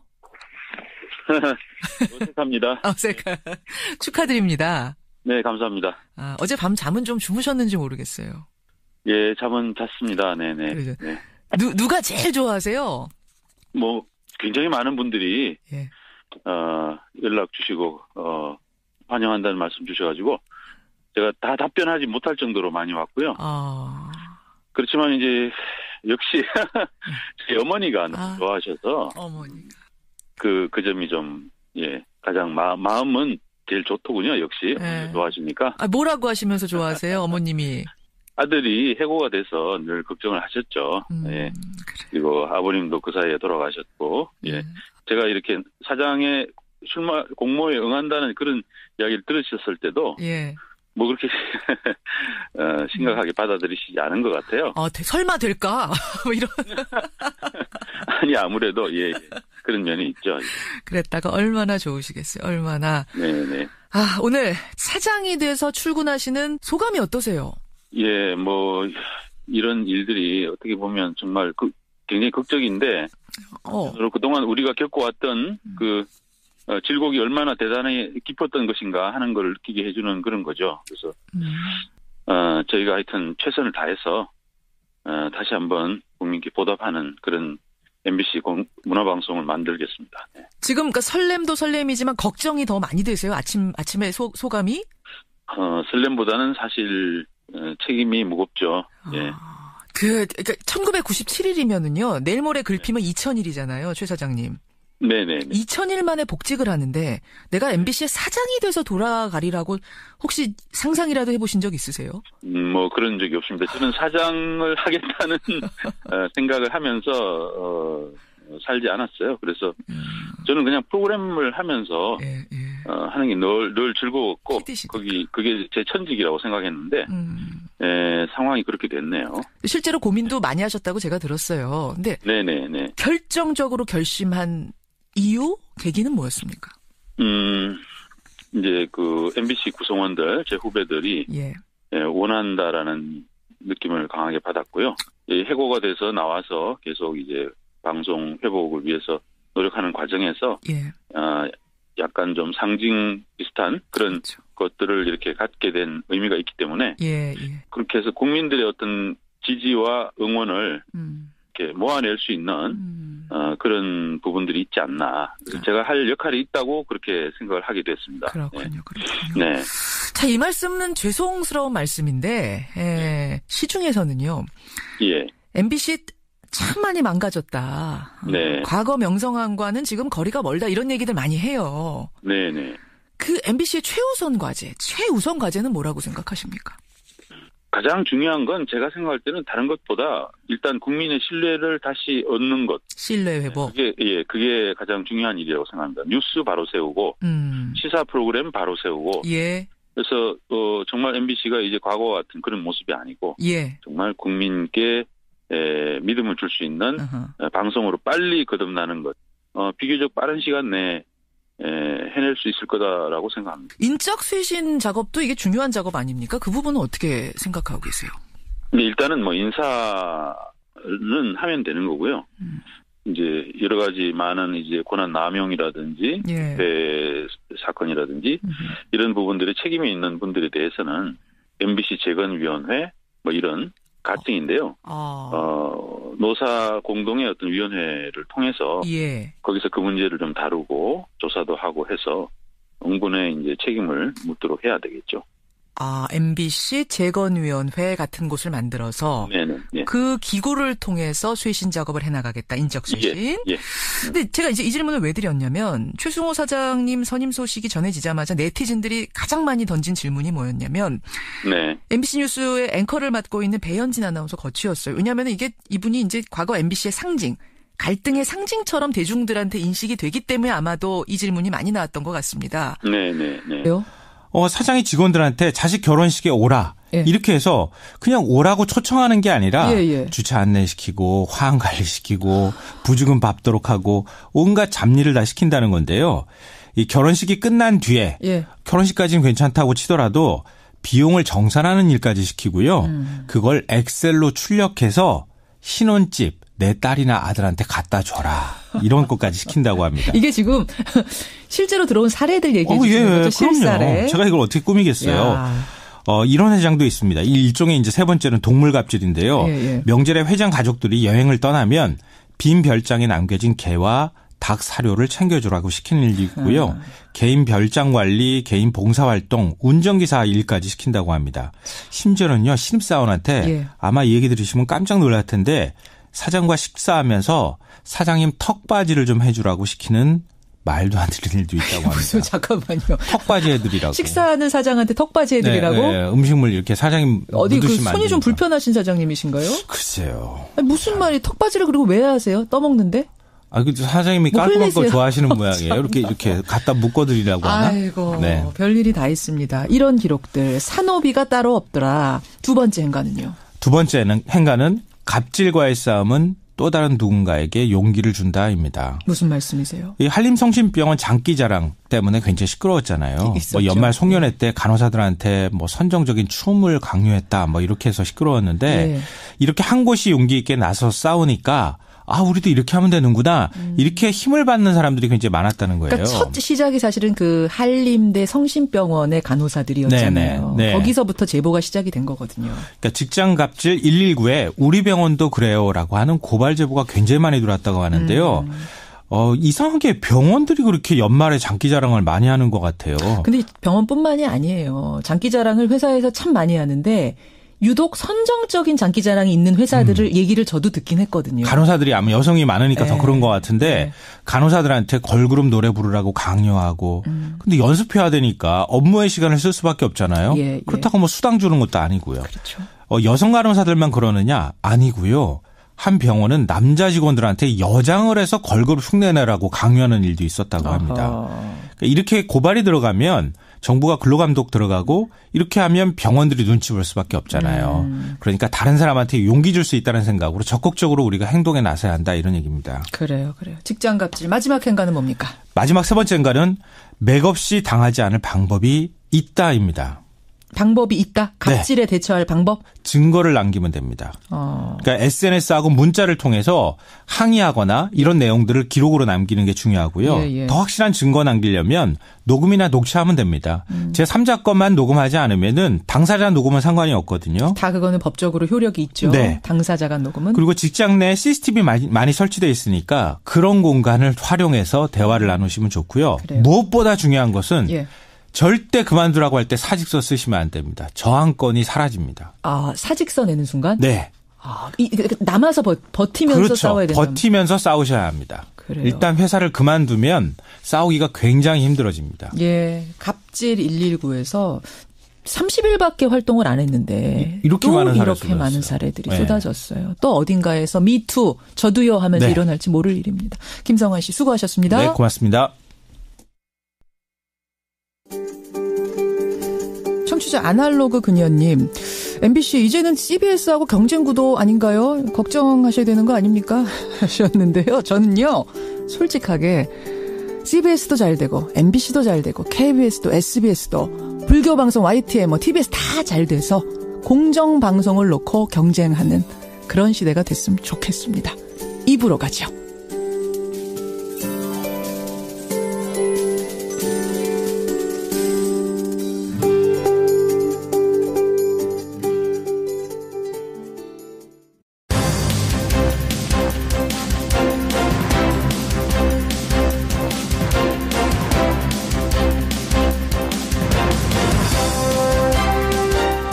뉴스쇼 2부 출발합니다. 예루살렘을 이스라엘의 수도로 공식 인정한다. 미국 트럼프 대통령의 이 선언으로 지금 중동 지역이 거센 후폭풍에 시달리고 있습니다. 이 뉴스를 들으시는 분 가운데는 예루살렘 MBC의 배현진 아나운서 또 신동호 국장 이런 분들의 거취는 어떻게 생각하세요? 제가 생각할 때는 우선 신동호 아나운서 같은 경우는 과거 아나운서국에서 무려 11명의 MBC 얼굴이었던 아나운서들이 떠나가도록 만들고 열 몇 명의 아나운서들이 자기 일을 못하고 부당 전보되도록 하는데 상당한 책임이 있는 것으로 지금까지 드러났습니다. 그래서 그분은 저희가 생각할 때는 회사가 합당한 절차를 거쳐서 그 부분에 대해서 충분히 조사하고 책임을 물을 수밖에 없는 상황이라고 생각합니다. 배현진 앵커는 지금 이제 앵커를 맡고 있는데 그 부분은 이제 보도본부에서 새로운 앵커 체제를 아마 마련하리라고 봅니다. 새로운 앵커 체제란 말은 앵커 교체를 하신다 이 말씀이시군요. 보도본부에서 아마 계획해서 하리라고 생각합니다. 네. 사실은 그동안 내부 갈등이 심각했어요. 그래서 MBC 분들 만나면은 이런 넋두리 하시더라고요. 프로그램 질 올리고 시청률 올리는 거는 차라리 쉬울지도 모른다. 빨리 될지도 모르는데 조직 내 갈등을 풀고 몇 갈래로 갈라져 있는 조직을 하나로 융합시키는 일은 정말 쉬운 일이 아닐 것 같다는 얘기를 내부에서 하세요. 네. 어떤 사람은 잘리고 어떤 사람은 유배 갔는데 그렇게 보낸 사람들이 여전히 존재하고 있고 한 공간 안에 있는데 서로 인사도 안 하는 정도의 갈등이다라는 얘기를 하시더라고요. 이 문제는 어떻게 하실 겁니까? 제가 이제 조직의 대표로서 진정성을 가지고 한 분 한 분의 마음에 다가가서 풀어야 될 문제라고 생각합니다. 그 조직에 이제 앞으로 인사가 나면은 간부들이 그분들이 이제 그런 노력들을 저하고 같이 하면서 예. 잘못을 한 사람들의 책임을 묻고 예. 사과하고 그런 과정이 필요하리라고 보고요. 예, 예. 그 과정 속에서 엉어리나 이런 것들도 조금씩 풀릴 수 있을 거다라고 생각합니다. 잘못한 사람들에게 책임을 정확하게 묻고 그분들이 또 사과하고 짐질 게 있으면 짐지고 이런 정확한 과정들이 필요하단 말씀이세요. 네, 그렇습니다. 아까 말씀하신 재건위원회라는 게 그럼 굉장히 중요한 기구가 되겠네요. 네, 네. 예, 예. 최승호 MBC 신임 사장 지금 만나고 있습니다. 최 사장님. 오늘 기분 좋은 날인데. 사장이라고 부르지 마세요. 사장이라고 부르죠. 사장이지. 근데 되게 어색하네요. 부르는 저도 조금 어색은 합니다. 많은 사장님이십니다, 이제. 네, 네. 최승호 사장. 오늘 기분 좋은 날인데 질문들이 좀 무거워서 죄송해요. 괜찮습니다. 무슨 얘기를 또 드리려고 하냐면. 네. 오늘자 한겨레 기사를 보니까 지상파 3사가 네. 모두 제어가 탈락 수준의 점수를 받았는데. 네. 그중에서도 MBC가 제일 낮은 점수 616점 받았대요. 650점 넘겨야지 이게 허가인데. 네. 보셨어요? 네, 기사 봤습니다. 네. 이거 어떻게 하실 생각이십니까? 이제 과거에 예. 과거에 이제 경영진들이 했던 잘못으로 인한 그 추락이죠. 예. 그런 부분들은 빨리 저희들이 회복해서 예. 방통위에 이제 믿음을 드리고요. 국민께 믿음을 드리면 아마 방통위에서도 좀 고려를 해주시지 않을까. 일단 저희들이 재건 작업을 시작을 해야 되는 상황이고 예. 앞으로 좋아질 거다라는 믿음은 가지셔도 좋겠다 이런 말씀드립니다. 그 재건 기구는 취임하시자마자 바로 만드실 거예요? 예, 그래야죠. 네. 정치권에서는 말이죠. 어제 최승호 신임 사장이 탄생하자마자 논평들이 막 쏟아져 나왔는데 네. 자유한국당의 논평이 좀 싸늘합니다. 노조를 등에 업은 최승호 신임 사장이 MBC 사장실을 점령했다. MBC가 완전한 노영 방송이 됐다. 과연 공정한 인사를 할 건지, 보도에 개입하지 않을 건지, 시청률은 얼마나 끌어올릴 건지, 국민이 무서운 눈으로 지켜볼 거다. 이렇게 논평. 네. 뭐라고 답하시겠습니까? 보도에 개입하지 않을 거고요. 시청률 아마 올라갈 겁니다. 근데 이제 그 노영 방송이라는 이름을 이렇게 붙이는 것은 예. 제가 생각할 때는 이제 적절하지는 않은 표현이 아닐까 그런 생각을 합니다. MBC는 이제 MBC라는 회사의 특징이 뭐냐면 구성원들이 다 이제 주인으로서의 주인의식을 갖고 있었던 회사라는 거죠. 그렇죠. 예. 예. 사주가 없는 회사고 예. 그렇다고 국영방송도 아니었기 때문에 예. 근데 이제 그거를 노영방송이다 하면 지나친 얘기고요. 경영에 대한 판단은 늘 경영진 김현정의 뉴스 쇼.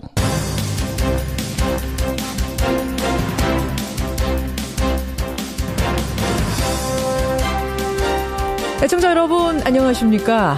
매섭게 추운 아침. 국제 정세도 차갑게 얼어붙고 있습니다. 트럼프 대통령의 예루살렘 선언 이후에 팔레스타인은 6일부터 오늘까지 사흘을 분노의 날로 선포했죠. 곳곳에서 반이스라엘, 반미 시위가 벌어지고 있습니다. 그곳 시각으로 금요일, 그러니까 우리 시각으로는 내일이 매주 열리는 무슬림들의 합동 예배 날입니다. 그래서 긴장감이 더욱더 높아지고 있는 지금.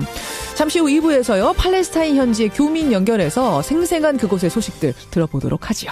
금요일 아침 김현정의 뉴스쇼 출발합니다.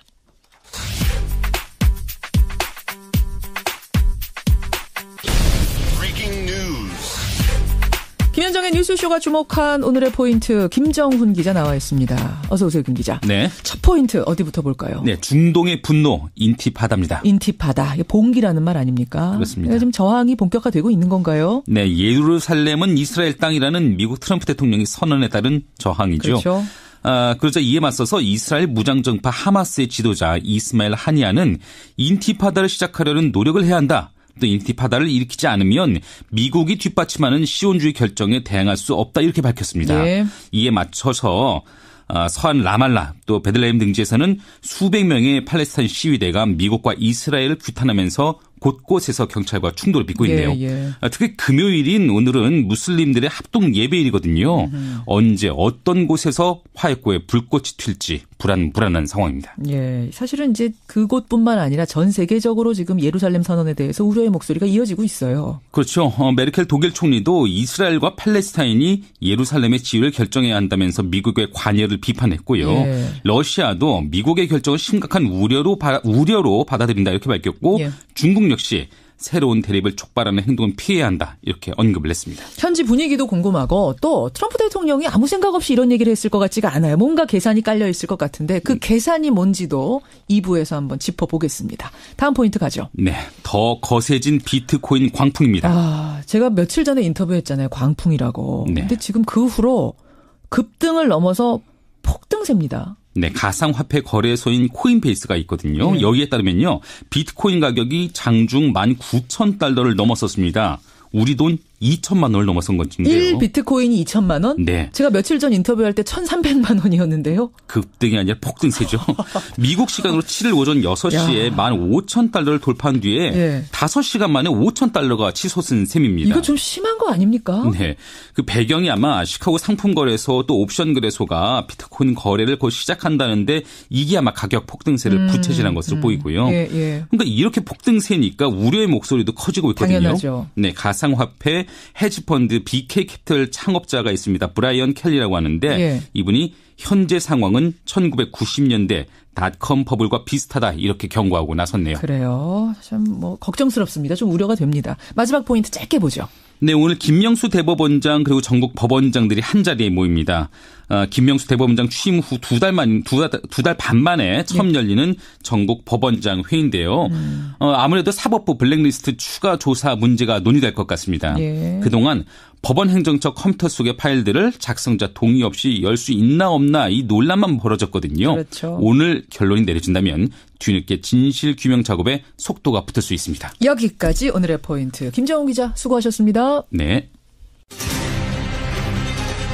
MBC 대표이사 사장의 최승호 씨를 선정하기로 결의합니다. 국민들께 실망 끼쳐드리지 않고 국민들께 희망을 주고 꿈을 드릴 수 있는 그런 MBC가 되도록 최선을 다해서 노력하겠습니다. 해직 PD가 MBC의 새 사장으로 돌아갑니다. PD 수첩의 간판 앵커에서 MBC 해직 기자로, 그 뒤에는 독립언론 뉴스타파의 PD로, 또 최근에는 다큐멘터리 자백과 공범자들의 감독으로 참 많은 대중들의 지지를 받아온 탐사 저널리스트죠. 최승호 PD가 어제 방송문화진흥회 임시총회, 주주총회를 거쳐서 신임 MBC 사장으로 공식 선임이 됐습니다. 오늘이요. 해직 1997일 해왔습니다. 노동조합이라는 것은 경영진이 잘못 갈 때 이것은 잘못 가는 거다라고 이렇게 견제하는 역할을 했지. 그렇죠. 노조가 내가 MBC에 복직하면 이런 프로그램 만들고 싶다고 꿈꿔오신 게 분명히 있을 거예요. 물론 지금 사장이 돼서 돌아오십니다만 새로운 MBC에 이런 프로그램 만들어 보고 싶다. 어떤 꿈이 있다면? 네, 저는 하여튼 공영방송다운 프로그램들을 해보고 싶습니다. 공영방송. 드라마, 예능, 시사교양, 다큐멘터리, 또 라디오, 다 공영방송다움이 있어야 된다고 생각합니다. 좀 자극적이고, 단순히 시청률만 생각하는 이런 프로그램들보다는, 시청률은 떨어질지 모르지만, 조금 떨어질지 모르지만, 많이 떨어지면 안 되겠죠. 그러나 이제 그 프로그램에서 뭔가 느낌이 있는, 느낄 수 있는, 뭔가 이렇게 주는 게 있는 이런 프로그램들을 많이 해야 된다고 생각합니다. 좀 묵직한 답변이시네요. 네, 그렇습니다. 시사교양국이 폐지가 됐거든요. 네. 이거 어떻게 하실 생각이십니까? 시사교양국은 당연히 복원돼야죠. 당연히 복원돼야 한다. 네. 그쪽을 중심으로 해서 아까 뉴스부터 시사부터 바로 세우기 작업 거기서부터 시작이 되겠군요. 네, 그렇습니다. 최승호 PD가 사장으로서 만드는 그 MBC 정말 기대가 많이 됩니다. 아까 부담이 많이 되신다고 그랬는데 제가 더 부담 드릴 수밖에 없네요. 열심히 하겠습니다. 다시 한번 축하드리고요. 얼른 출근하셔야겠습니다. 네네네. 감사합니다. 고맙습니다. 예, 고맙습니다. 네. 해직 1997일 만에 사장으로 복직을 합니다. 오늘 그 첫 출근길 인터뷰 최승호 사장이었습니다.